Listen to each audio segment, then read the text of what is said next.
Yeah, the very best of luck. Rita Littlewood burst onto the cobbles as an exotic dancer 40 years ago and hasn't stopped since. As one of our best-loved street stalwarts, she's survived an abusive husband, a tram crash and even carbon monoxide poisoning. It's fair to say the queen of the cabin is one heck of a busy lass.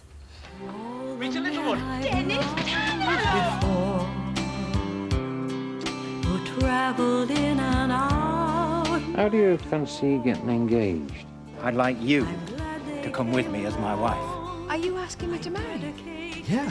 Why don't we get married? Will you marry me? Marry me? Rita, will you marry me? What? There's not an ounce of harm in this. Girls don't come much sweeter than Senorita Rita. Got to it. I've had it right up to here. I feel as if I've lost an arm and a leg. Get out.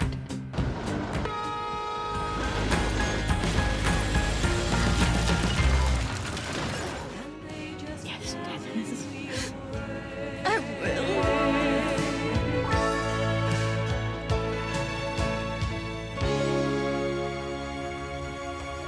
Oh, we made you cry. Oh. We made you cry. You sat down and I said, this will be absolutely... She said, I'm very nervous, I don't do this very often. I said, don't worry, it'll be absolutely fine. And now we've made you cry. That was wonderful. Did you like happy tears?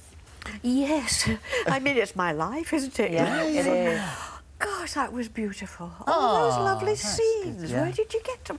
I didn't know that you had Philip Lowry and me, you know, holding each other years and years ago. Yeah, yeah. Well, You are clever. Well, you are clever. You gave are. us those scenes you for are. us to And enjoy. to link them all together, like, it's beautiful Who what made you've that? done. Madeline, well done, Madeline, well Madeline. done. Well, Very Madeline, good. it's beautiful. Really clever. Very lovely, good. Lovely. You don't do these very often, do you? These sorts of I think chats? this is the first. Really? Why? Why don't you do Well, I'm them? not very good at them. Some Really? people, no, I'm not. Some people are very good, and they can chatter and say all sorts and be entertaining. But you've just seen I've just blubbed, and that's not right, is it? You know. Let's talk about the wedding first of all, because Rita is to tie the knot with Dennis, and quite obviously in Coronation Street you can't imagine that would be the end of the story. You know, you've got to get kidnapped first of all. And interestingly enough, we're reading about the story and the lead up to it. They were quite frightening scenes for you to do, weren't they? They were really beautifully written, absolutely marvellous, terrific location. Horrible weather, which we all complained about when we got there onto the lot, and it was absolutely Arctic, I promise you. It was really, really vile. And then we all went, isn't this marvellous? Absolutely. I'd like to do a murder there. It was so fabulous, the set, yes. So that was a great help for starters, but brilliantly constructed. But it was some of the scenes, yeah, and this is with Rick, who of course is the loan Greg shark. was so and good. Do you know, I'd not met Greg till that morning. Really? On the side. Really? That is the essence of the street, really. You just go in and almost do it. And I'd not met that young man until I walked up to him on the set, and he was wonderful. And he sort of, I mean, he sort of grips you and pushes, like, goes to push you over into the canal. I'm not going to ruin anything for anyone, but I mean, you were really... I was actually terrified, and I did terrified. it. I was terrified. What was so good about it, this complete stranger, I just said to him, I know we've got to do this, and I kept looking at the edge which was there and all the water, and I kept saying, just hang on to me. I will throw myself, but just hang on. And he did. And I thought, gosh, we've never met before. It's wonderful to Well, he's find not going to let you actors go like in, that. is he? That would be the end of his days on the soap, I think. Goodbye, Greg Wood. What a funny way to hand in your resignation. But you also had a real hand in the day itself, in the wedding dress and all the planning. Yes. Well, I thought, being given this marvellous story once in a lifetime, I would treat it as if I was getting married, and that people out there will appreciate what you like. You want the dress to be right, the hat, the shoes, the flowers, the jewellery, everything. And I did, and I went all the way through it and had terrible times trying to find shoes. I could have looked like a gladiator very easily with straps all up my legs, but, you know, plain. Anyway, and the hat, I found a most wonderful lady. We have the most wonderful milliner in Manchester, which quite by chance I met at the, I can't remember now, a luncheon for special, well, I don't know. Anyway, I met like her. a charity do type of thing, was it? Yes, I suppose so. I can't think. We'll have to cut that bit out. But she has this marvellous milliner's, and I couldn't quite find it, so I took a hat of mine in, and she copied it in different colours, of course. So that was the hat. The dress, we took ages. I bought the chiffon weeks and weeks and weeks before it, because I wanted to have this colour. We did that. Carmela, marvellous dressmaker. We worked on it, and during scenes, if I had 5 minutes, I would go to my dressing room and she'd be doing and building it on really me. And hands-on. we wanted a sort of surprise element with it, which I won't tell you about anyway, but it all worked beautifully, I think. And you're hoping not only that wedding fever rubs off across the nation, but also to be having the wedding on the Jubilee Day as well. Isn't that brilliant? Yeah, it is lovely. Isn't that brilliant? I mean, Phil Collinson, our producer, he's worked this so brilliantly. You can't believe it, can you? That from bringing Philip Lowry back to play Dennis, to getting this story, to get this marvellous story for the Jubilee.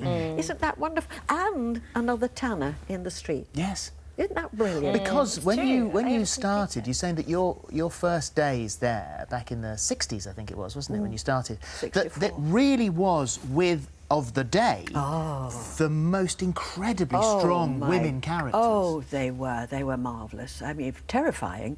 You know, don't sit on that chair. One of those situations, but brilliant people, very good people, excellent actors, actresses, marvellous.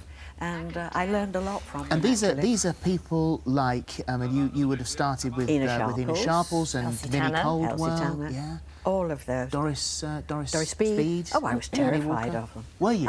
Absolutely terrified, because they hadn't had a younger person in it for a while, so I came in to find these wonderful, glorious people that were feted by the nation. They couldn't move, they were so admired and loved. And for me to go in there and look at these, God, I could not accept they were actors. I just thought, oh my God.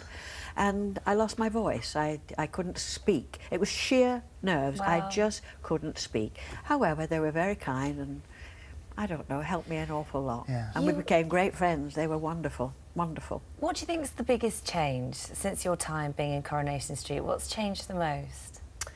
Oh, the speed, I think, of the way we do it. You know, that little story about Greg on the lot that morning. See, that happens a lot because you get the script, you're doing this, no rehearsals. You know, if I was doing a scene with you, Philip, I'd come and find you, say, shall we do this?